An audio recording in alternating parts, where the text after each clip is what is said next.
We're joined now by Prof Geraci, who was until recently an economics minister in the Italian government and joins us on the line from Rome. Morning to you.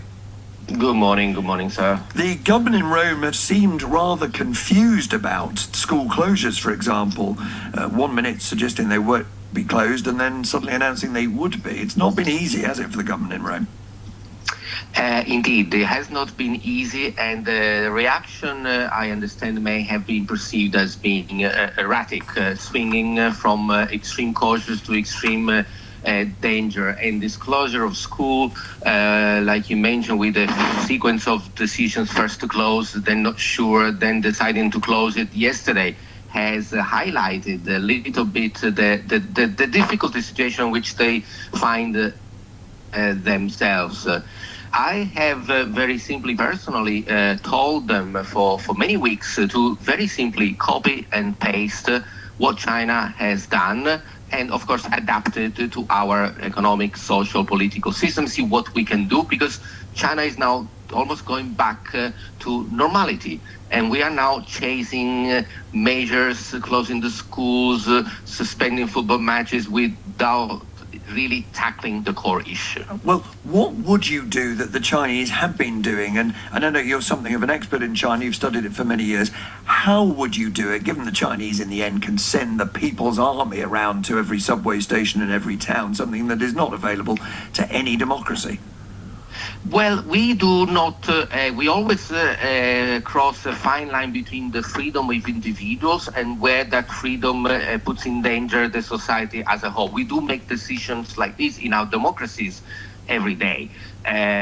We tell people not to do strange things in public, for example. So the philosophy border can be adapted in extraordinary situations. We are not forcing people to do things that go against our true values, human rights, but we can close the schools, we can suspend flights, we can suspend transport, we can suspend public events, but all at the same time. We can take a hit for maybe 2-3 weeks, but then we can come out clean out of it. I mentioned you're a former economy minister, and you are an economist. Your view is better, as it were, to have a severe closure in the short term than to have a very long, prolonged crisis that might destroy economic confidence. Is that, do I read you correctly? Indeed, you're absolutely correct, and that would go on for a long period of time and give us a worse economic hit than it would have been the case had we closed down everything for 2 weeks. It's like, when we were children, we were playing football, everyone running after the ball. That's what the Italian government seems to be doing now. Well, final question there. What makes you believe that you could achieve your goal in just, say, a couple of weeks? If it wasn't the case, then the situation would be even worse, and then even more so, we need to do it. And in that case, we would do for 3 weeks. So if 2 weeks are not enough, there is even less justification for doing a piecemeal approach like we're doing now. The one worry that people have had about closing Italian schools in particular is who ends up looking after the children, the grandparents, who are themselves much more vulnerable to the illness than the young people themselves.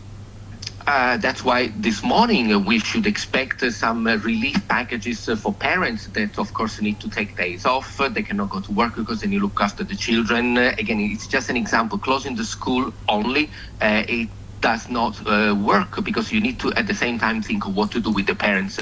We are proposing to do some subsidies for parents, paid holidays, things like I hear the UK is looking at. We have lots of self-employed people here as well that would be hit. But national health safety first, but at the same time we need to look at the psychological and economic well-being of people who don't have savings in the bank and therefore need the money in the very short term. Prof Geraci, joining us from Rome. Thank you very much indeed.